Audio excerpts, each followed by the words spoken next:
DrVtach Show. This podcast is a long-form conversation hosted by DrVtach with the top guests in the world of esports. All from owners, pros, semi-pros, former pros, and content creators of many games. So sit back, relax, and enjoy the show.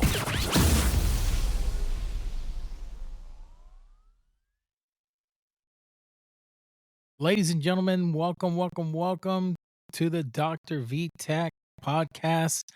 Today's show is going to be amazing, guys. You won't believe who I have here with me. We have Nick from M80. Hello. Bro, this guy is phenomenal, guys. You got to, this coach, he's a coach for M80 for Rocket League. And this, all I've been hearing is all good things about him, and everybody's excited and happy to have him on the team. He came in August. So, Nick, what's up, man? How's it going? I'm good, man. How are you? Yeah, that's quite an introduction. I usually don't get that. Oh, don't worry, man. Well, you got to hear at the DrVtach show, man. This is it's a fun podcast.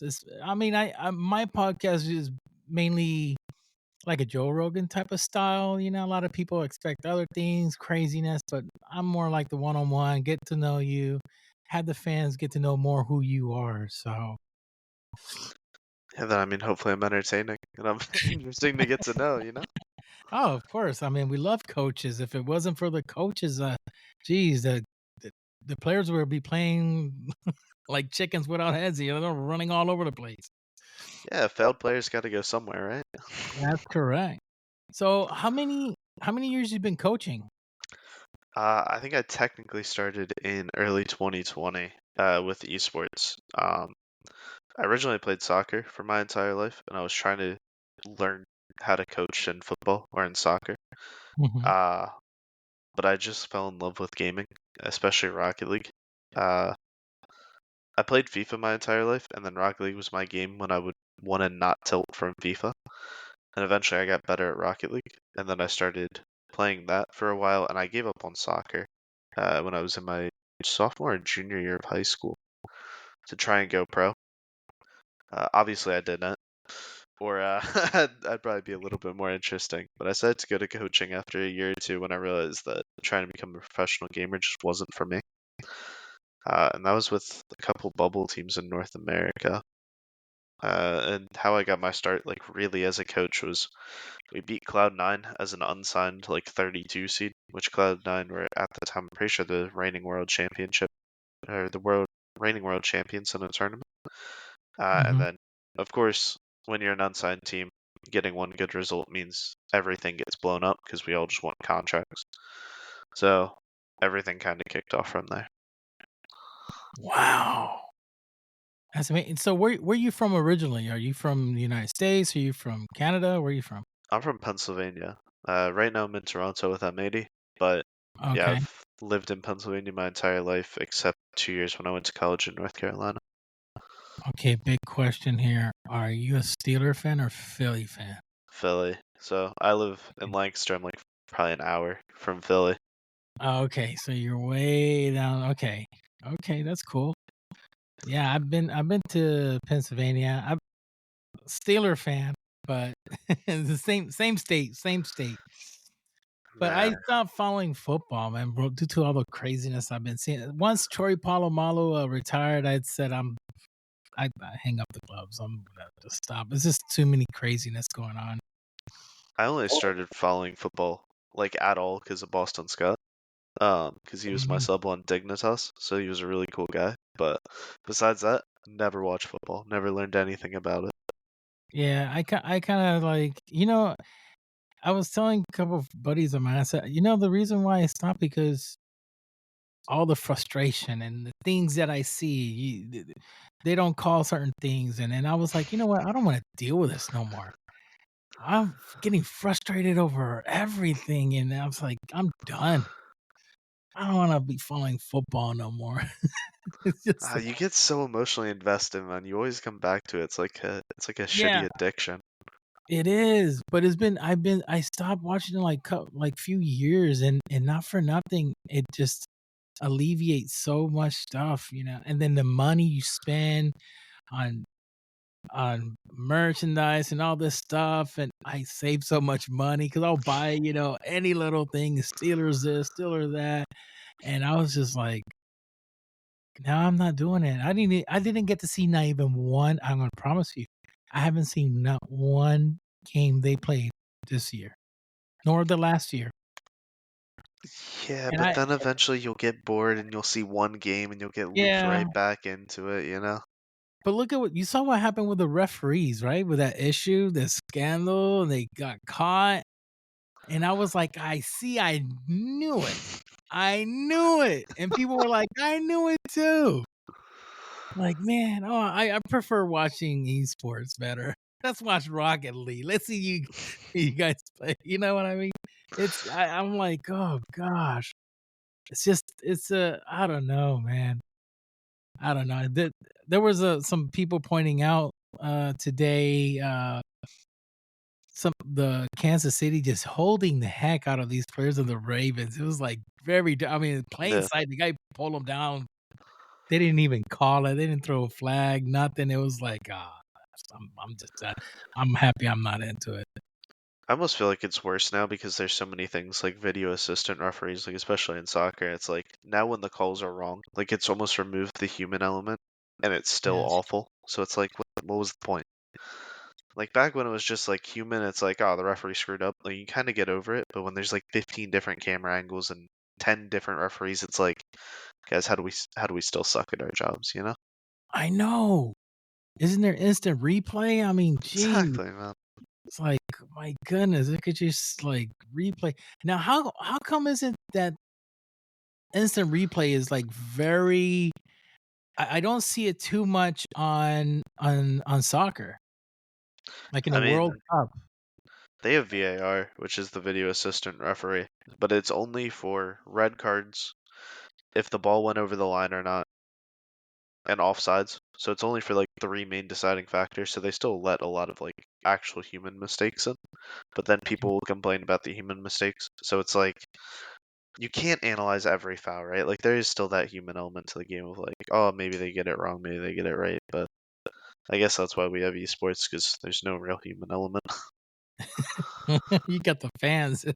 They're like, "Hey, wait, we saw that. We all Exactly. saw what you just did on the big screen. What the heck? Man, you jumped too high, hit the ball, then you made a goal. What the heck? I can't do that." Yeah. So, now getting into Rocket League, esport, um, how you got into Rocket League? What was the game you played before Rocket League? That was FIFA. So So it was then, on the FIFA on video games. yeah. So I was on Okay. PS4 from like I think that was FIFA 14, so it was like 2013. Mhm. The only other gaming console I had besides that was, well, I guess I had two. I had a Wii and I had an SNES. And Okay. my dad forced me to buy FIFA instead of a Super Mario Galaxy game, I think. And that's basically where my love of soccer started and kind of love of gaming in general. Oh, that's awesome. It's like, "Here, get it. If you're gonna play sports." Yeah, because I played soccer at the time, like IRL, right? But Correct. when I came to gaming, I was just into platformers. I was boring. There you go. And then once you saw Rocket League, how did that just like it just blew your mind or you were like, "Wow," or were you like, "Nah, I don't like it, but let me try it out?" I was cool with it. Like I played it a little bit, but FIFA has this system where it's called Foot Champs, where you play essentially. It used to be 40 games in a weekend, and it's like the competitive game. I Mhm. used to just get incredibly pissed off at FIFA because every sports game is the most rigged game ever because you can't control 90% of the players, so it just sucks. Yes, sure. So Rocket League was my game when I was already pissed at FIFA. I'd go play that to relax, even when I was Mhm. like, God, this was 10 years ago, so I was like 11 or 12 at this point. So Wow. I was easily angry. And then I eventually started getting kind of good at Rocket League and just enjoying it more than FIFA. And then FIFA became my game to relax when I would be pissed at Rocket League. So we Mhm. switched it around. But yeah, eventually I get good enough to get Grand Champ, which was the highest rank at the time. I started playing like in a couple online leagues, and I really started to fall in love with the game because it still had enough of the soccer element, but it was something I was good at. Because like Right. in IRL soccer, I wasn't the best. I understood the game more than I was better at playing it, which I guess then became a common theme in my life. Mm. But yeah, that's probably how I mainly started to fall in love with Rocket League, was just angry at FIFA. Okay, I'm gonna ask you a big question here, and I want you to Yeah. be really sincere because I already Okay. know who the GOAT of soccer is, and it's not Messi. A lot of people say, "Oh, is it for you?" For me Your personally, opinion. Yeah, you personally. Who is the GOAT of soccer? well, I'm a Manchester United fan, so I'll always prefer Ronaldo, because obviously he played for United. So Mhm. then, like when it comes through football, I preferred Mourinho's Madrid to Guardiola's Barcelona. I preferred Ferguson to Pep, and just all these United legends are somehow backed in that area. So personally, it's Ronaldo, but For you personally, is Ronaldo. Messi is just better, especially now that he has a World Cup. Messi is just better, but He just won 1 World Cup. yeah, So you're Ronaldo's saying 1-0. okay, I'm talking about the GOAT, the legend, the king of the Yeah, yeah. castle. You saying Messi's better than Pele? I've never watched Pele, and it's a completely different area, so it's hard to 3 put World two to Cups. two. Yeah, 3 World Cups. but Pep Guardiola's Barca team was the greatest team to ever exist. Like, there's no doubt about that in my eyes. With how they've revolutionized football and how they've changed everything, and a lot of what I characterize as the best teams ever, and this even goes into esports, was longevity and how they changed the game. Mhm. And everyone rebuilt based on Pep's ideas and philosophies, and they still do. Whereas Ronaldo was just pure determination, athletic ability, talent, raw, just power. Whereas Messi had that intelligence and the ability to elevate rather than just be him. Well, the reason why I say Pele, because Pele has the most Yeah. championships. He won, I mean, geez, 3 World Cups. How can you do that? But for me, I never seen a player like this guy. I mean, I looked and I looked and I looked and I looked at Messi, Ronaldo, Beckham, all these guys. The guy for me that I will always say and believe in my heart is the best. And even Messi said, "No, this guy's the GOAT." And then the other is Ronaldinho. Yeah. Ronaldinho. Bro, I seen when 3 people gang up on Messi, he'll, you know, is not doesn't perform too well. On Ronaldo, 3, 4 ganging up on him. But if you look at them, they do a lot of techniques that Ronaldinho did.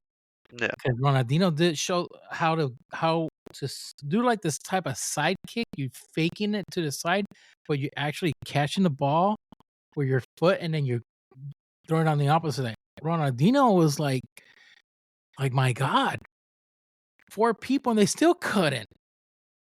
And then I remember Messi playing with him, and obviously he embraced him, and they will ask him, Messi, what do you think? He said, no, this guy's the GOAT. But then Ronaldinho would say, no, Messi's the GOAT. So it's like, okay, give it up. Which guy? Who's who now? Yeah. I know it's a much of a respect they have for each other. I like a lot, and I agree. I like a lot Cristiano Ronaldo. He is once I saw the way he played and his character off the field was very, very chalky. It was very impressive. I didn't know he's gonna be that humble. He's a very humble guy. A lot of people think he's cocky and all this stuff because of how sometimes he was on the field towards other players, but that was a performance he was doing, trying to get under their skin, but then out of that, he was just like phenomenal. Very good player.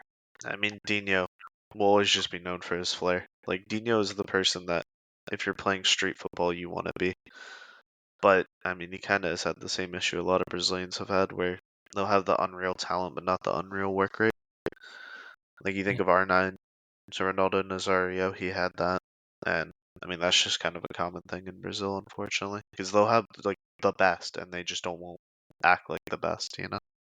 Yeah, it's like, man, you gotta act, a certain way. Yeah, but Ronaldinho, jeez, he shows so many abilities and tricks that a lot of these players are using today, and someone are trying to perform it.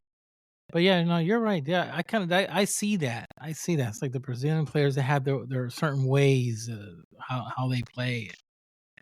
And I also liked Beckham back then too. He was really good. Man, that's before my time. Like I've watched all the compilations on YouTube and stuff, but I never got to see Beckham play. Have you seen his documentary? Yeah, yeah, that was really interesting. Interesting, right? He was Yeah, like the the Messi back in his time, the Ronaldinho, back then, or Ronaldo. He was like he played with I think he played with Manchester as well. yeah, he was at United, he was at Madrid. Yeah, he was like really freaking good. But then he fell in love and then all this stuff and the big drama with one game he played, and it was just like then they hated him, and then he came back and won, and then they love him, and it was like, oh gosh. Yeah, it's the documentary is like really interesting. I was in shock all the stuff that I learned about him. Fans are so fickle, man. Like they take it so personal when you make mistakes, and that's why, like, especially like I don't know if it's just the social media age, which I guess it's not, but it's kind of been amplified by it. But Mhm. every mistake you make, man, you have 100,000 times more people ready to criticize you, and that's like social media, especially now. Like I can't imagine being a traditional athlete, 'cause even like esports athletes, man. Like I remember we beat NRG once, which is like, I mean, it's NRG, right? Uh, Man, those fans, if you beat them, especially because we got like a tech pause that ruled out their first goal, you just get death threats now. Like it's crazy that like that's how it's kind of come to be. I Wow, that's kind of crazy. I it's the internet, man.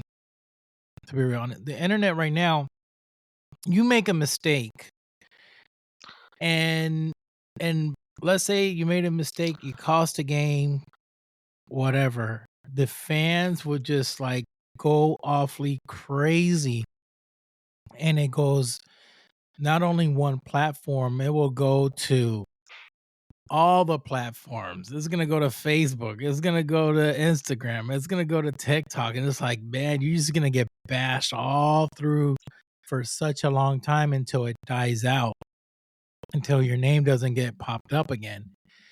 And back then, before the media that wasn't that huge and there wasn't so many platforms out there, um, it it didn't have that much leverage. You could have made a mistake. Oh, he made a mistake here.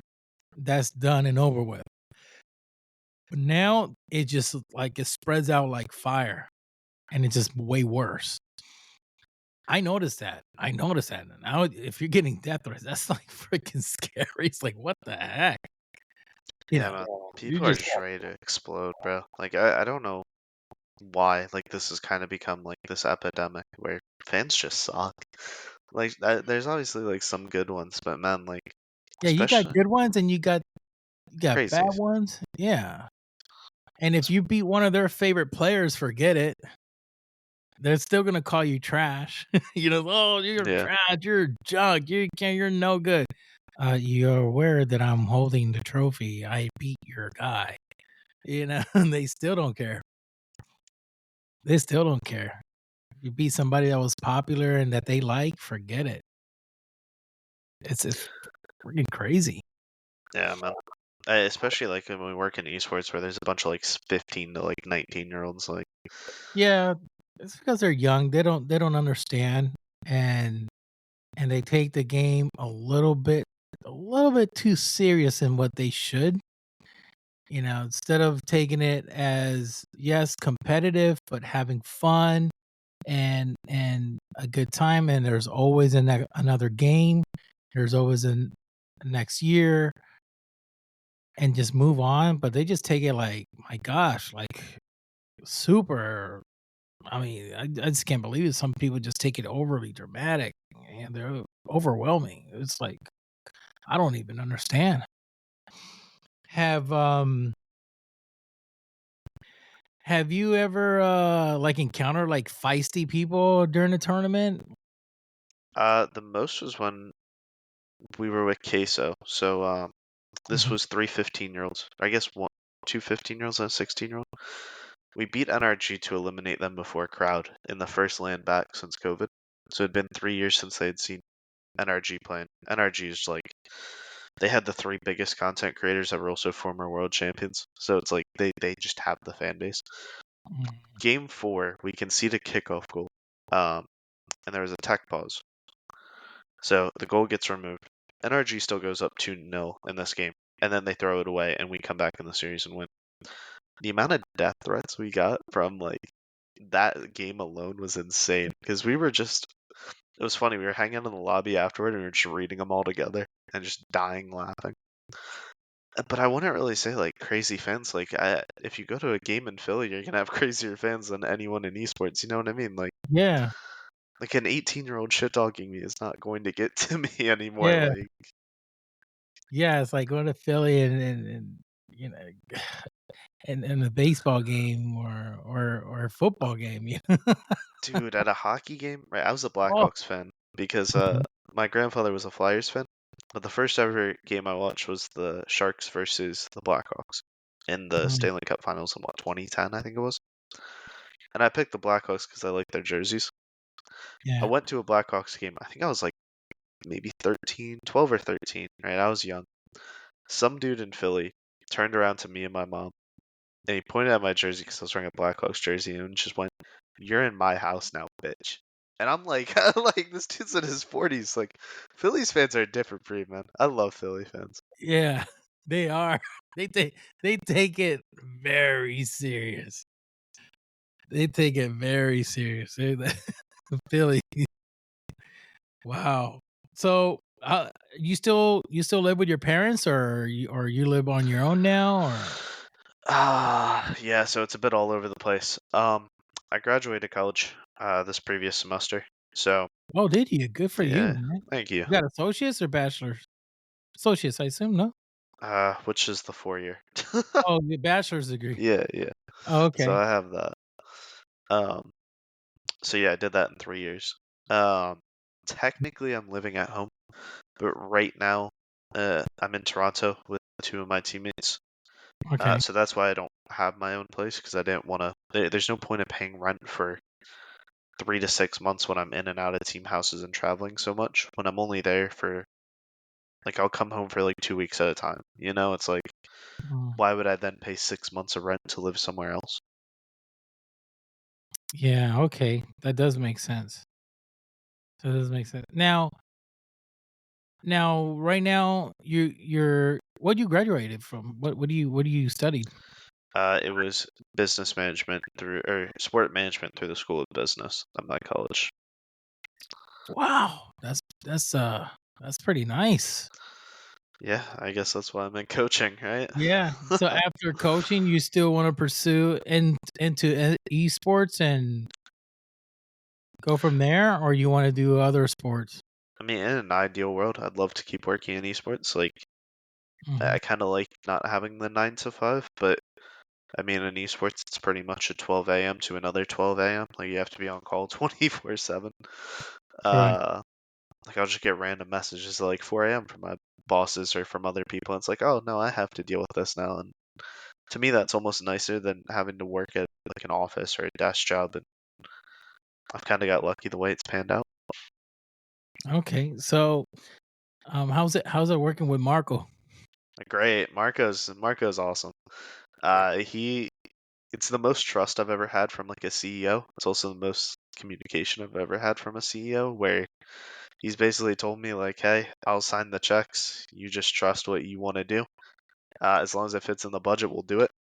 And I said, "You know what? Perfect." because I have a lot more freedom than I've had on like DrVtach, where I had to answer to a general manager and I had to answer to my owner who didn't know anything about the game but still wanted his opinion heard, which is frustrating. But also I get it.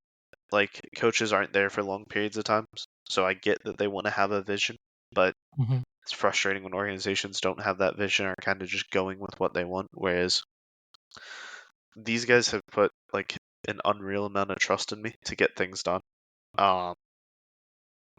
Like I think I was the first ever coach to sign, or not even first ever coach, just first ever person in Rocket League to ever sign a pre-contract, where I knew I was signing with M80, and I had it all written out and signed, even when I had 2 or 3 months left on my Falcons contract, which was a bit extraordinary because there's a lot of coaches that are incredibly good at their job that just don't get an organization at all, and I had 2 pretty much willing for me.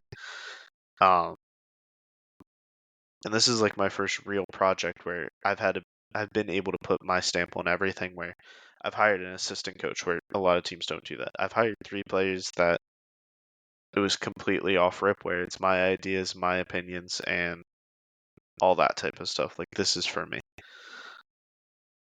Mhm. And yeah, it's been really nice at M80 where they trust me to do my job and they trust me to do it well. Where like I don't think I could get away with a lot of organizations saying, "Hey, I'm going to import a 16-year-old Moroccan kid that's never made a regional before, and you just gotta trust he's gonna be good." Yeah. And he goes, "Are you sure?" And I go, "Yeah, I believe in it." And he goes, "All right, fair enough." But I guess that's kind of my mindset on things. Of I like to have that total control, and I'm probably a bit of a power freak in general, where I like to have things done my way. Um, Well, I mean, you know what you're doing. I mean, you've yeah, been in this industry for a while, and you've been within Rocket League for quite some time. So to have Marco look up to you to that level, that's a great honor. yeah, Um, he came on to my show, phenomenal guy, really nice. I have nothing negative to say. He's a really nice guy. I do feel his energy. Um, it's a ty- it's a type of energy is like he's really cool, but don't try to cross the line with this guy. You exactly. don't want to do that. And the reason why I felt that because obviously he's a lawyer. Yeah, Usually lawyers you don't want to mess with. And I could tell, I could see the lawyer in him, the attorney in him, and I mean, his bio is freaking insane. It that is, dude gets shit done. yeah, exactly. So I'm like, man, if somebody messes with me in esports, I'm gonna just call Marco. Hey, Marco, Exactly, bro. this guy over here trying to mess with me. What you gonna do? He's kind of got Like, that like look, not mafia vibe, but he kind of, yeah, like exactly. It's like at that. Uh, uh, so he's actually from where I'm from. Over here. I'm from Puerto Rico, but yeah. uh, down south in Florida, Miami, and then he moved up to Boston. So it's like okay. So he's a tough guy. He's a very nice guy. It's one of those owners that I see very devoted and dedicated to his team and his players, and not too many of them are like that. Some of Yeah. them are just like they're all in their own world, doing what they got to do, making sure stocks are good, making sure they're getting contracts and etc. But Marcos, I see him very devoted, very into with the players, and that must make you feel good knowing that you got the owner having your back. Yeah. Like Marco, it's so nice to work with someone that almost doesn't feel like they're above esports, because you can kind of have that with certain owners where they almost feel like they're too good. Like Yeah. even during this podcast, Marco has been messaging me asking how seating works to make sure like everything works right. Because he's like, "Why are we 8th seed?" I was like, "Oh, this is why." Like he's so involved of, "Hey, I want to get this done. Why is it like this? Why is it like?" He wants to understand everything. And even with Rocket League, where like him and Don, like haven't really been in that space like that much, like they were with Xset, with Percy, Lion, and someone else. But Yeah. kind of a forgettable team. Whereas this is like the first real top Rocket League team they've had, and they're very committed.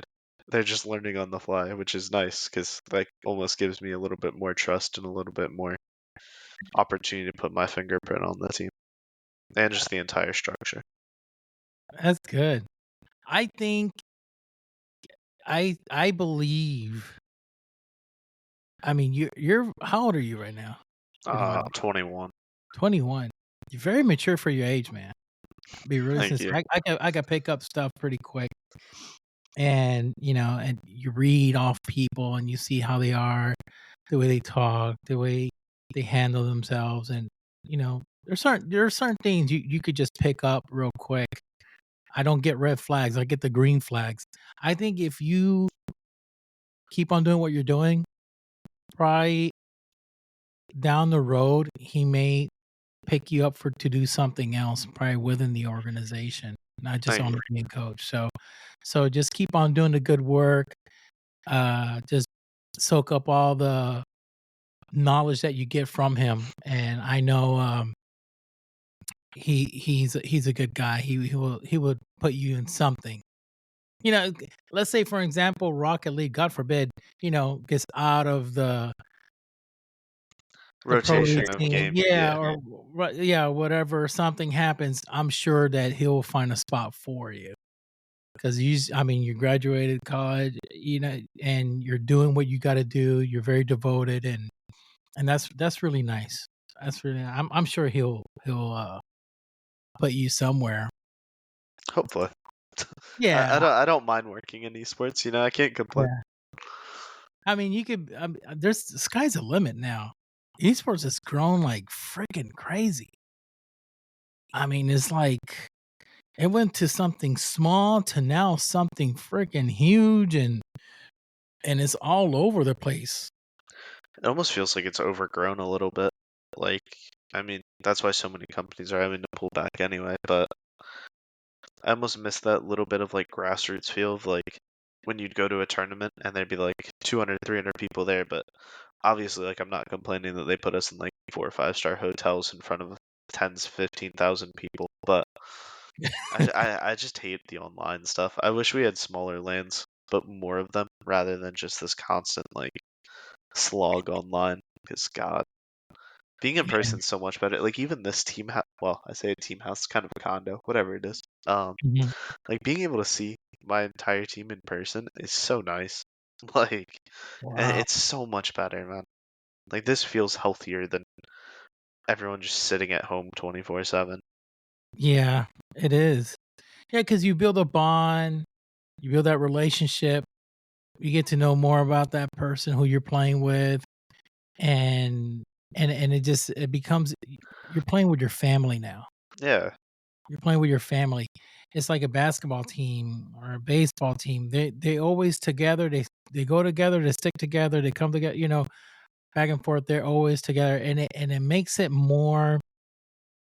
You have more passion to what you're doing now yeah. because you're all together. There's that You know emotional investment now rather than just, hey, this dude's on a screen.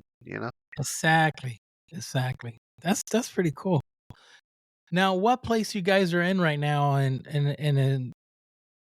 the field, in esports on ranking? Are you guys like in second, third, or first, or what's Uh, well, we just had our first qualifier yesterday, and we made it through upper, so we went congratulations? undefeated. Thank you. Yeah. Um, where we are, it's kind of hard to tell because obviously there hasn't been a tournament yet. And the way the rules have worked the entire offseason is you had to all be in North America to play in any of the tournaments except one. So my two guys live in Belgium and Netherlands, and they just flew over. When was it? Wednesday and Thursday, I think, or Wednesday and Friday. So it's like we haven't been able to play in anything in the off season. There's one tournament we were allowed to play where we got like top 8, but it's hard when you're playing on 100 ping anyway, and 2/3 of the team is. So like even our scrims this entire off season, like we've been taking going even or winning more recently. Like that's just a positive because there's just some things you can't deal with on ping, and it's like Like with Rocket League, some of the stuff is demos. I know my team is going to avoid more demos the minute we're off ping, but it's not like I can coach 80 ping out of them, you know? Like it's not something that directly translates one to one. Whereas Mhm. like on ball stuff, or I assume like with FPS, like shooting is relatively similar even with the ping. It's just those little micro movements where it's like, damn, that extra 5-10% would help so much, but it's hard to base it off anything when you don't necessarily have that same reference point. Wow. I now question Rocket League. I don't know it so much. Yeah. I played it once in a while on a blue moon. I can because my kids play it a lot, Yeah. and they even like the mobile aspect of it. And I kind of Yeah. like it. I just get frustrated, man. I just like I feel like breaking my Yeah. controller. Now that game is in the pro leagues. You guys use M&K mostly, or you use controller? Controller. I don't think there's a single keyboard mouse player. Okay. That's Okay. still pro. Power Yeah. to controller, brother. I'm down, Exactly, man. man. I I say this a lot, I go against the flow of things. For an example, I play Rainbow Six Siege, and that's a big mouse and keyboard, Yeah. PC, but I use controller. So I defied the odds, and people are like, "What are you doing? You're not supposed to." I'm like, "Don't worry." And then I start doing good, and they're like, "Okay, fine. You're pretty good on, man. How can you do that on a controller?" So then I have to, when I switch games, I go to Halo. Halo's all controller. Exactly. There's very few people that are very good on mouse and keyboard on Halo. So on Rocket League, I never knew. I said, okay, are they on controller or are they mouse and keyboard? So it's like so strange. It's like, man. So that's pretty cool. Now, what controller you use? Typically PS5. But that was the one thing I forgot to pack. So I'm using my teammate's extra PS4 controller. But I've been on PlayStation my entire life, so that's more Okay. what I'm So comfortable with anyway. you're used to the little knobs on the bottom, the two one, Exactly. they're equal. Okay. I use the Microsoft, the Xbox Elite Series 2 controller Yeah. with the paddles.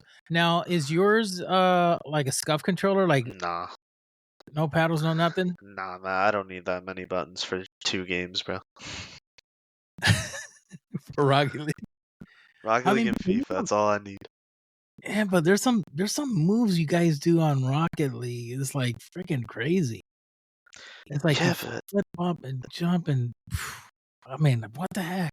everything's so muscle memory, though. So it's like, Oh, okay. my teammates all hate my controller setup just because I have a lot of stuff inverted. But it's like, once you Really? get, not inverted, but like, I have a lot of stuff on R1 because I basically don't use my left hand for anything except to turn. So Mhm. they don't like that amount, but I also used to have to play claw anyway. So this is just slightly more comfortable with like that hybrid. So Now, do you feel a difference between the PS4 controller versus the PS5? I like the PS4 controller more. I just don't want to have to buy one every like 2 months because PS4 controllers suck, like for Wait, durability. But every 2 months? every You are 2-3 months because stick drift. I Oh, would just get dang. beat on stick drift or R1. R1, especially because of FIFA, and R2. Like that in Rocket League just murdered R2 and R1 for me. Whereas with Really? PS5 controllers, they're a lot more durable. So what, instead of 2 months, they'll last you 6? Usually like 6 to 8 months. It's a little bit more. A little bit more. Okay. Jeez.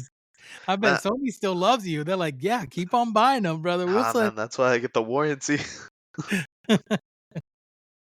Man, I would bro, if I was your parent, man, I would be like, "Okay, I'm buying you a controller every single you're gonna have to paint the house." But it has so much short, man. That's a lot of controllers. Yeah, they've gotten beaten to hell. Jeez, do you send them out to get repaired while you just get another one so you could just like kind of recycle and Nah, save? Walmart's like a $10 warranty. You can replace it for like a year. It was perfect. Oh man, they Let's cancel this warranty. This guy. You gotta get your money's worth, man. Come on.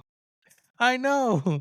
They're gonna have to cancel the warranty. No wonder I can't find that warranty no more. It's because of Nick. Jeez. Oh God, that's funny. Oh, here he comes again. I'm not on a first name basis yet. I'm chilling. He was okay. Next time I'll go to the other Walmart. Yeah, exactly. Oh God, that's some good laughs. Okay, so it's a PS4 controller, and now obviously you guys do play when you play the game. You play it on PC, no? Yeah. Correct. Okay, so it's mainly PC, not console. Is that game crossplay? Yeah, but there's no like real top console players. Oh, really? Yeah, like everyone is, you just have to switch. Like our one player Nas, funnily enough, the way he got his start on PC was one of like the big content creators ran a tournament where he invited all the best console players, and whoever was the best 1v1 player, he bought a PC for them. And that's how he got his first PC. And that was about a year and a half ago, I think. And he's kind of come from like a top console player, which, you know, like isn't really relevant, like a tier 3 maybe on a good day, to now he's probably on a top 4 team in North America, probably like a top 10 team internationally. It's like, that's what you have to do at this point. Like if you're a good console player, like you just don't make it work. Like you have to get a PC. You gotta switch over. Mhm. That's where the big boys play on the PC. That's crazy. Now, how many teams are there? Is the game well? Before we talk about teams, is the game more popular in the United States, or is it popular in Europe? Or where is it more popular at? I'd probably say Europe. Um, Yeah, it's pretty similar. Um, but it's mainly like France. Like shooters, you have Denmark. Rocket League, we have France. So correct. Yeah, yeah, yeah. I have one of the guys from Counter Strike. Counter Strike is not as big over here, but in yeah, EU is like huge. So, and I always kind of wonder Rocket League, where does it stand? Because I know in Europe, soccer is the big thing, and the game it has, it's basically it's like soccer in a way, yeah. but using automotive. So I assume it was going to be like really big over there. I could see like Ronaldo playing Rocket League in his comfort of his own home. I could see him just like Imagine, man. just playing, having some fun. I'm gonna take a break, but you know what? I'm gonna play it, but I'm gonna play Rocket League. I'm not gonna play, FIFA. I'm just gonna play Rocket. That's yeah. So, how many teams are there in US NA teams? How many are there Like in the pro scene, or in the pro scene? 16 is each regional. And then that's the same in Europe, South America, and all the other regions. 16 NA. Yeah. So 16 qualify for like the online events, and then we send the top 4 internationally. So the way our like lands are structured is 4 North America, 4 Europe, 2 South America, 2 Middle Eastern, and then 2 OC, 1 African, and 1 Asian. Wow, I never knew that. Man, Yeah. so it's like you guys have to battle it out there. You got 16 teams. Yeah, it's like it's pretty much we're going through 3 RMRs, and whoever the 4 best teams are actually gets to go. It's rough, but I guess it makes it exciting. So And you got how many players you guys get? What you guys have in your team is what 3. 3. Then the coach, and you have an assistant coach. Yeah, I signed an assistant coach. I signed I'd been working with him even when I was on Falcons, where I Mhm. was just talking a lot of theory and ideas, and I wanted to bring him over just because I thought he could add a lot. And it's nice. It's nice to have someone to bounce the work effort with, but also just bounce ideas off. Because obviously, if you're a coach, you can't really talk to other coaches. Correct. Yeah, that'll be a conflict of interest, and it's gonna probably cause some issues. Yeah. So having Man, I never knew a assistant. Well, usually they have a manager, but I don't know. I never seen coach and assistant coach in one team in a team. Well, I guess it's like similar to like an analyst, right? Like, Yeah, that's pretty neat. That's pretty neat. That's a really good backup for you because you could you have somebody that you could talk to, get your information. You guys could share it between each other. Something, God forbid, happens, you can't make it, or something happens, he could fill in for you. exactly. So that's pretty good. That's awesome. Now, what are the game styles Rocket League has? It's just what modes are there you guys usually play? Well, the pro scene's entirely 3v3, but the nice thing about this team is I pretty much have three of the best 1v1 players in the world. So the Nas, who we just signed recently, was the best player in Europe in 1v1. Joris has historically been in that top like 5 to 10 players in 1v1 in Europe. AJ's been like a top 5 1v1 player in North America his entire career. And that's kind of, I wouldn't say the selling point thing, but the interesting thing about our team is it's never really been built like this where you just have historically three top 1v1 players that can all just compete at an elite level. Wow. It's like having Ronaldinho, yeah, Messi, and Ronaldo yeah. one team. Oh gosh, you got the best 1v1 players in the world. That's Yeah, a yeah. smart move.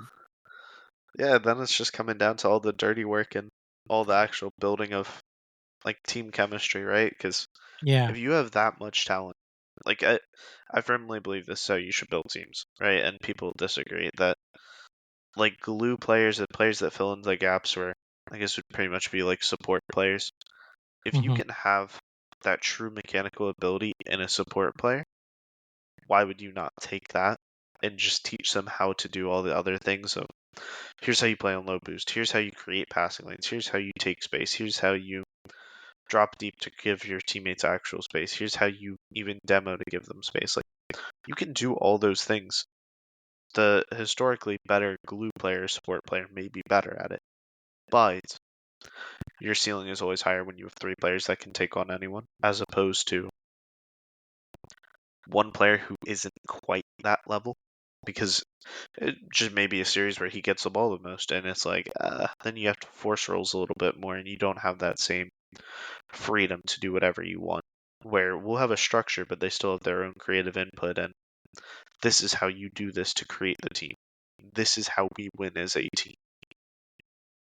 I just can kill you with a knife, a gun, or a spear, right? I've got three different methods, and it's great. Yeah. That's crazy. That's nice. Man, that's pretty depth. That's pretty deep. I like that. Now, and have you guys been always on a top 5? Well, this team completely formed from nothing. So Joris, I worked with previously on DrVtach, Mm. where I joined that team in the final third of the season when, to be honest, emotionally they were already done as a team, and it was really, really rough. But me and him worked really well individually. I saw a lot of where he was willing to sacrifice for me or for the team, or just kind of buy into this idea that the coach does have the power. Which I come from soccer, right? And he comes from soccer. So having that idea that the manager is the number one person that we go with really clicked with us because then you don't have power struggles between the players. And both of us have quite like European styles of thinking and like how we communicate. We're a bit more blunt with each other. We can say whatever we want and we understand it's for the betterment of the team and that's it. Nothing's personal. So I brought him over. Mhm. Um, but he's pretty much been on like top 4 or 5 European teams his entire career. AJ has historically been on top 4 or 5 North American teams, and Nas had never qualified for anything before we picked him up. So he tried to make, I think it was 6 top 16s last season in Europe, and he didn't make a single one. Mm. So we messaged him and said, "Hey, you have the talent. You just obviously don't know how to play threes. Give us this 6-month off season that we have. We will teach you. Believe in us. I think it wasn't even a 6-month. I think it came down to we signed him in early December. I think maybe late November. So that's what, 2 months, 2.5 months. We will completely teach you. We'll give you an environment where you'll succeed. You have 2 veterans teaching you the game. And I say veterans in this space is yours is about to turn, or yours is 19 and AJ is 21, just turned 21, right? And those are veterans because they've been in the league for, AJ's been in the league since like 16 and yours has been as well since 16. So yeah, I guess 3 of us are used to being on top teams, and it's nice to have a fun rookie that hasn't experienced anything before.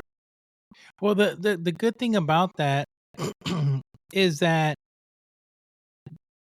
when they're new to the competitive side, they're gonna soak up and learn everything that you're teaching them. Yeah, Instead of bringing somebody that already learned something from another team or is already, for saying a veteran, yeah, and they have their own ways and everything, and then when they come to with your team, they're gonna be like, no, I don't like doing that. I like doing this, and then it becomes a little bit of a hassle. So you took them as green as it could be, and you just like boom, turn them into a beast at the game.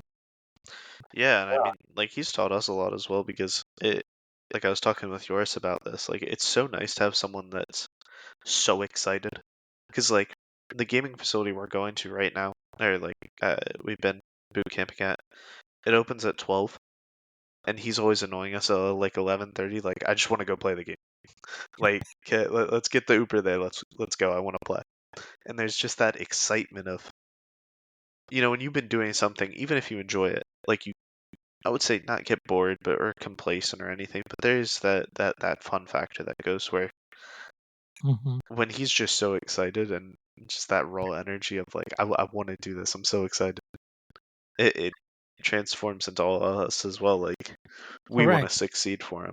Like I think we were talking about it yesterday. Like we won in Game 5 OT to qual for our first regional, and well, his first regional in particular. And we were all saying like we were more nervous for him than any of us, because it was like we wanted to get it over the line for him. And it's Wow. so nice to have that in a team environment. Well, I mean, you're getting that energy from him, Yeah, exactly. and he's all pumped up, and he's putting everybody as well pumped up. You guys probably, "Oh, okay, I feel good," but he's like the Red Bull. Boom! It's like, what the heck? Exactly. Yeah. He's giving you guys that motivation. It's like, man, this guy is so freaking hype. He's like, Yeah. oh, we're going home with a trophy. Forget that. We're gonna go home with a trophy. Let's do this. Let's play. Like, hey, it's 2 o'clock in the morning. Yeah. Oh, I don't care. Let's play. No, like we've been getting in at noon and he's keeping us there till like midnight every day. It's nice, but damn, my sleep schedule sucks right now. Yeah, of course. Yours is But gonna suck. man, like it takes a different type of person and player to be at 16, especially because he had a team when we messaged him. He just wasn't signed. Mhm. Um, to basically be like, hey, we called him and said, give us a day. If you like us, we'll give you the spot. You decide if you want to join us or not. You just have to move to North America. And originally, the way the format worked was he was going to fly over every 2 weeks to fly in for the weekend for the tournament and then fly back home so he could stay in school. We worked Mm. with his school and now he's doing online school so he can stay in Toronto for the next 6 weeks. But like it takes a different level of 16-year-old as well to have that motivation and commitment to want to win that bad to go, well, I have a better chance of winning with this team. I'm just going to uproot everything I've done and come to NA. Like that's insane. Wow. Now you're saying 16. What age you could join in? Now it's 13, which sucks. It's the What? stupidest thing. Yeah. I thought. See, I am so confused. I thought to get into esports, you got to be 18 and older. That's what I That's kinda mostly thought. shooters with Rocket League and Fortnite because we're owned by Epic. It's 13. It's like a bunch of 14-year-olds just qualified for this previous tournament. It's like I don't really agree with that. Really? Now, why, in your opinion, why it should? What age you think it should be? Probably 16 or 18. 16 or 18? Yeah, like the little bit less legal stuff, and also just you can do a lot more in person when you have older people, and also like the commitment of content or what organizations I actually want to work with. And like to be honest, even like a 16-year-old is sometimes hard to relate with, whereas like 18 and up, like we're all adults. Correct. Whereas it's different. But I've also been like one of the youngest coaches pretty much every season I've been in because I started coaching at 18 or 19. So it's Okay. like, Still, you're an adult. You're 18, 19. yeah, yeah, Yeah, yeah. 18, yeah. I mostly coach at like 25, 26, right? So I'm even still at 21, I'm quite young.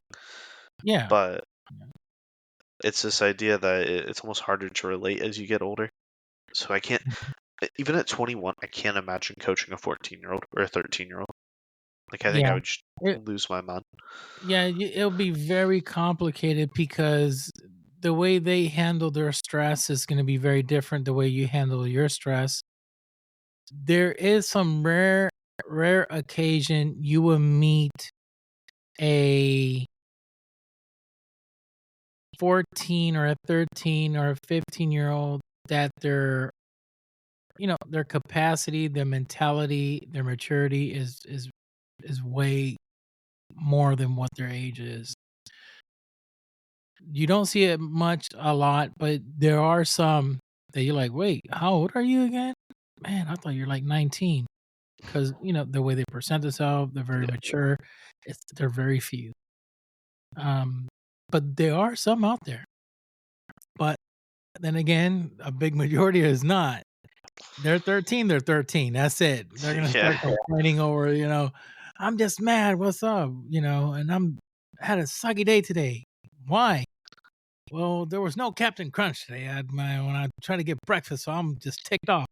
So it's like just you're stupid ticked off stuff. over, Yeah, yeah, stupid stuff. And you're like, "You're ticked off about that?" I'm like, "Yeah, man. There was no Hot Pockets."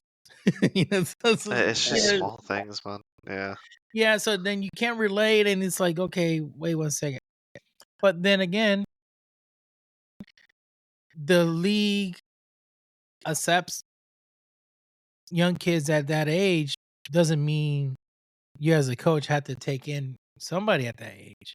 yeah. But I there's mean, also the idea of you gotta adapt or die. Like if I have a better player at 13 than a worse player at 16 or 18, like exactly, what are you gonna do? that's on So me you're to gonna have figure it out, you know? something you're gonna figure out, and then put you're gonna have to put a little bit more boundaries or probably rules. But like I said, then again, then you just don't know. Probably you get a 13-year-old, 14-year-old that is like really mature, probably more mature than the one that's 18, and then you're gonna be like, okay, wait 1 second, Yeah, this is exactly. like backwards here. But that's what the coaches are there for, to analyze, to look, and not only you're just watching how they're playing, but you're also seeing the chemistry of the team. You see somebody going sideways, you pull them aside. Hey, what's going on? You're sideways, I see you quiet. You're not talking to the fellows. What happened? And try to figure things out and make everything work. Exactly. Because team chemistry is a must. Is a key ingredient to success For to sure. making things work. Yeah, and that's why being in person's nice because we can build that a lot easier. Where you can't do that with a 13-year-old, you know? Like, Yeah, it's kind of hard. It's kind of hard. Now, how's Rocket League doing worldwide? I mean, how's it doing in whole? Is it still growing, or is it you see it declining a little bit? What's yeah, going on with Rocket League? I like to think it's still growing, but I don't know. Like we're no longer working with ESL. Like now it's through Blast, and I've always been quite hesitant about Blast. Like Correct. you said, you're with Wildcard, so I assume you follow CS quite a bit, and like Blast tournaments don't hit the same as ESL RAN tournaments, and the formats are always a bit questionable. And it's not the same. It doesn't have the same amount of backing, so that's always a concern. This season, there's been a lot of like pushback where North America and Europe lost a spot. There's one less major this season than previous. The prize pool has been cut. probably about a third amount, where it's like all we can do is embrace it because it's still better than nothing. But Mhm. there's still that frustration where it was growing so well, and now Epic definitely has their hand on it. Blast has their hand on it. It's a lot of change, and unfortunately, with a lot of change, people don't like change, and I definitely Yeah. don't like change. So For the war, I mean, I could take some change, but make it for the better. yeah, Don't, exactly. remove a major. Don't cut the prize pool. I mean, with the major thing, like most of the pros already knew about it, so we weren't really that upset about it. But like, there was rumors of like with wild card being there for every major, which are like the wild card format where 16 teams play Swiss, 8 teams are already qualified, and then 8 more qualify, so 24 teams that land. And we were all like, you know what, that's sick, fair enough. Like, more people are going to be able to compete and show themselves. Whereas now it's like we actually lost a lot of it, so it's like it's a bit frustrating. Jeez. I bet. I bet that is frustrating. So how many majors you guys have in a year? Right now it's 2. There's a lot of rumors that there's going to be more lands this year. They just haven't been announced because there's huge gaps in the calendar. But for right now, we have 3 confirmed lands. I guess 4 because Gamers 8's going to come back. But 4 confirmed lands for the year, which is already 1 down from last year. So So okay, so 4 tournaments and 2 majors? yeah. So 2 majors, a world championship, and then 2 majors, a world championship, and then probably Gamers 8 is like our third party tournament. Correct. Okay. So I assume those prize pools must be much lower, much less than the majors. I mean, Gamers 8's always massive. Like that's usually equal to World's prize pool. So we pretty much have 2 World Championship level prize pools and then 2 smaller ones. Now, is it one major like the biggest of all? Like, Nah, it's kind of disappointing. Like I think it'd be so sick if Rocket League had like when you think of CS, like you think of Katowice, right? Like yeah, you want to win that. Whereas like we have a different major location every year, so it's like it doesn't quite hit the same of like, oh, I want to win. I am Katowice, or I want to win. like SI for Rainbow, like the big one. Yeah, yeah, Like, yeah. that's We different. just don't have anything like that, which kind of removes it a little bit. Dang, that gotta kind of suck. I mean, it's like if because the reason why I say that because in soccer, there's always a World Cup. Yeah, I mean, they could win anything out there, but the one they really want to win is the World Cup. I So guess what's that's the World Worlds Cup? with Yeah, us. Yeah, that would just be yeah. Worlds with us, but even still, like, I kind of hate this community because, like, the last 3 years, right? I've always counted how many teams are like, I mean, like teams just disband before tournaments, like they're emotionally out of it. Yeah. Last 2 World Championships, I think the first one I went to, 50% of the teams were already disbanded coming into Worlds. They were just playing it out because they had to, Mm. which for a $2 million prize pool is fucking ridiculous.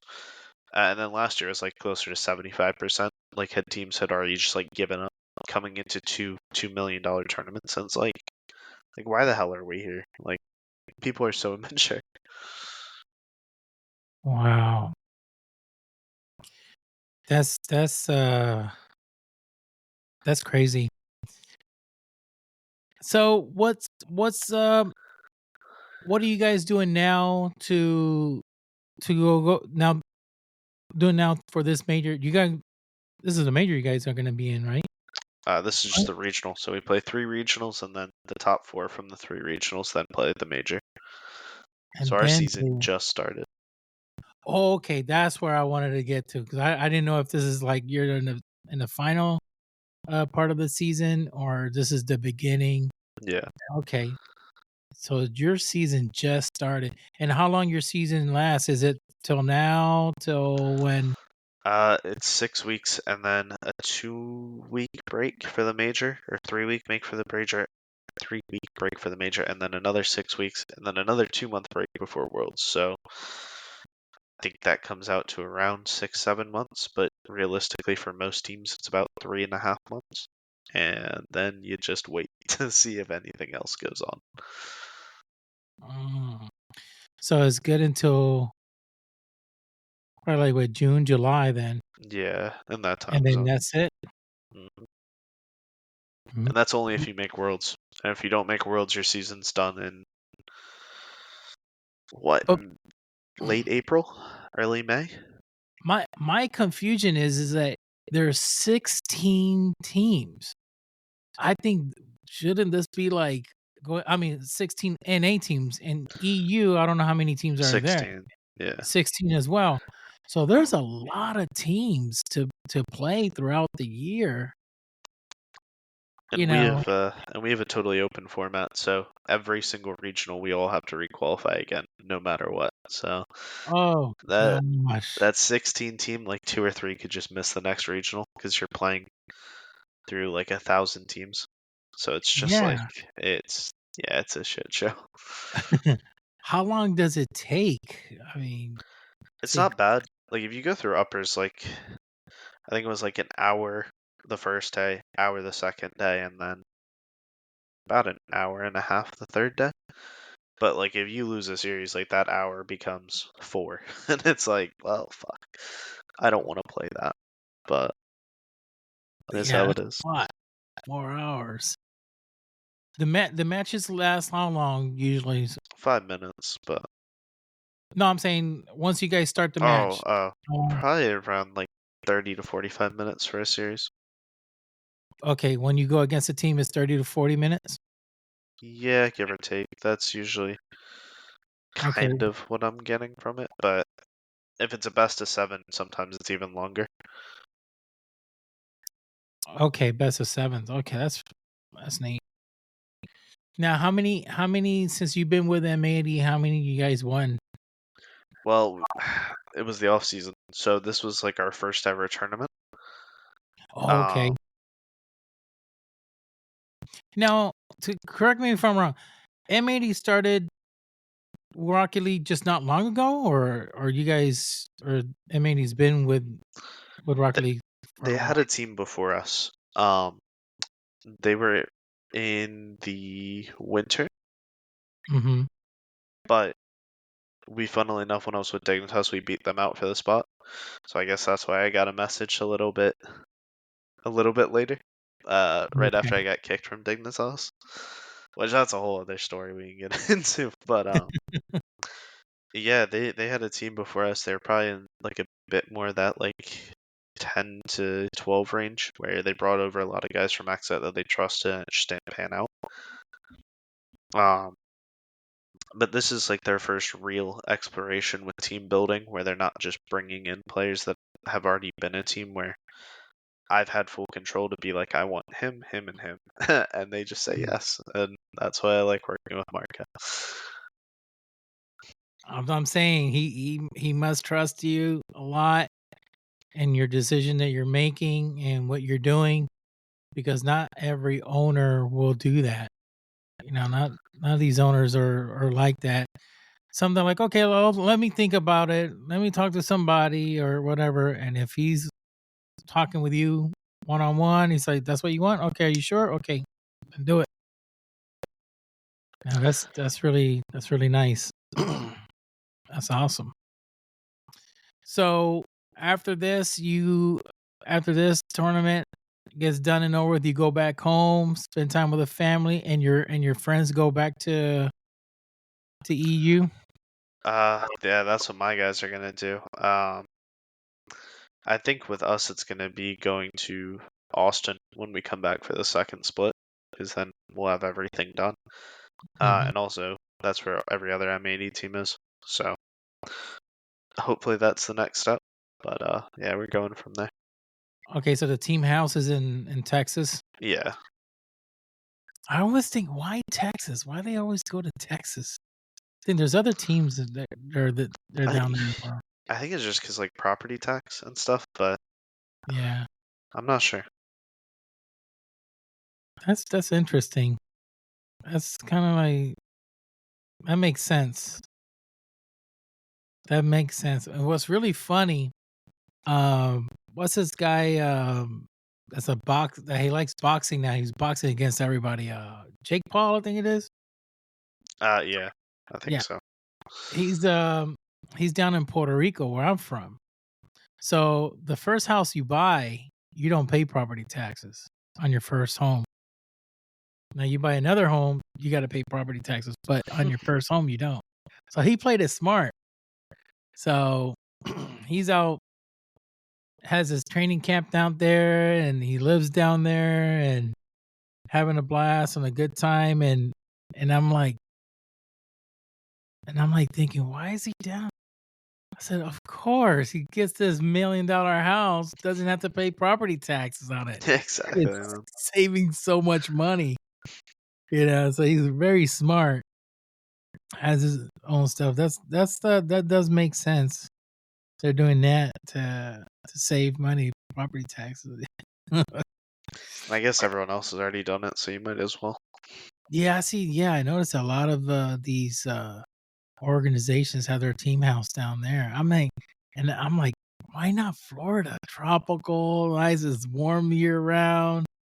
I mean, it does get kind of cold, certain times, but it's because of the cold front. But during the afternoon, it goes away. So, it's kind of like, okay, strange, but I would assume they would have went something, tropical. Or they just probably want to make sure that their players don't get tempted to be going to Universal Studios and Disney all the time. It's like, where you at? You're supposed to be practicing. Oh, dude, I had to get on the Hulk. I had to get on the Hulk and I had to go to Harry Potter, It's like, No, dang it. I'm kind of glad these guys aren't a huge fan of Toronto, because what are we gonna go out and do, bro? We're gonna go see another corporate building. You know what I mean? Like, so they just want to be at the facility anyway, playing. Yeah, I want to go visit Canada one of these days. It's nice. I like it, but it does kind of just have that same like Northeast feel. Really? Yeah. But right now, Canada's going through some really crazy stuff with their prime minister. It is what you guys call the president or Trudeau? I Or have whatever? no clue. I'm like looking at the news. I'm like, whoa, so much craziness, and I'm like, okay, I may want to hold off until all that stuff is squared off and resolved. That I seems don't know nice. anything. Yeah, so let me just wait until things get squared off, and I just go visit. And I met a lot of nice people that I met there from Canada. So you originally live in Canada, or you? No, I'm from Pennsylvania. You're from PA. So, but you spend some time, a lot of times in Canada, or? No, it's just where M80's put us. Oh, okay. Okay, yeah, I think, man, so they put you guys up there. So the team house is in Awesome. is in Austin, yeah. I think Okay. it was just balancing of schedules and things like that. It was easier to get us up here. Oh, okay. Well, that makes sense. That makes sense. I bet it's really cold over there right now. Yeah. Yeah. Are you used to it? Well, I mean, yeah, like Pennsylvania's cold, Yeah, man, so it's Pennsylvania is like cold, it's but not that much different. it's like you're much further up. You're much further up north, It's like people that live in Wisconsin and Minnesota, you're like, "Oh gosh, that's cold." But you're further up. You're up in Canada. So it's like, man, it's probably like what 30 below zero or sometimes or get that cold. But yeah, Philly is cold as well. In wintertime, it gets really cold. I lived in Maryland, and it used. I never experienced what was 10 below zero or anything below zero. And one day, I was on the way to work when I was living with my uncle in Maryland. So you went outside, and I'm like, no. I said, go outside for a little bit. So I go back outside. I went outside. I was like, what the heck is this? He was like, yeah, it's 15 below zero. I was like, what? Below zero? 15? It was brutal. It hurt to Yeah. breathe. You gotta get the big ass coats, the boots and stuff. It's Oh, bad. yeah, it's bad. And it's not as bad if there's no breeze. Fine. But if there's wind, oh gosh, that was brutal. Your ears, everything, you just oh, it was way too much. It was way too much. So, Nick, man, so now you guys getting ready for this and you've been practicing and I'm excited for you, man. I Thank hope you. Thank you. hope everything works out good and you guys succeed and do really good. I mean, I love competition. I love everything that has to do with esports. It's fun. I'm excited. I know M80 always put us on our toes to go ahead and perform well in other games. Yeah. And it's always it's the competition is good. I always see M80. They compete against us and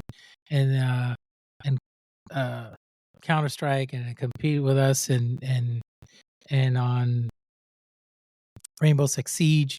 There's always are very friendly, fun competitors. M80's always been really good, very good team. So, man, I have nothing. I wish you the best, man. I wish everything goes good. I hope you guys keep on rocking. And now you played it really smart. Got 3 of the top best 1v1 players. I mean, you got a lot of home runners. So Thank you, man. listen, Nick. I know this time flies and you got to get going. You're a busy man, and I know you got some stuff you got to get with Marco. But I'm gonna give everybody a few minutes there for the platform. Let all the fans know where they could reach you at, where they could find you, and the stage is yours. Go ahead. Yeah, I mean, my Twitter is @NickOnRL, and then I think that's my Twitch as well. But we only really stream our qual runs there. I'm not a big social media guy. I don't really stream, but that also kind of comes with I had to do college and everything else that was taking up time. But yeah, thank you for having me on, and I thank you for all the M80 fans and anyone else who's willing to listen to me yet for an hour. Yeah, it's good, man. Good, man. Yeah. Well, it's not gonna be the first or the last time. I'm sure I'll bring you back on, and we'll keep this rolling and see how what the future has for you, and you could tell us all the new things and get to know more about the game, know more what you're doing, and I'm excited. I'm excited to see what the future holds for you, man. Real awesome. Appreciate it, brother. Real awesome. Okay, brother. Well, guys, I want to thank everybody for listening, tuning in to the DrVtach show. Thank you so much. Okay, folks. Thank you. Thank you. God bless. Have a good one. Till next time. Peace. So yeah,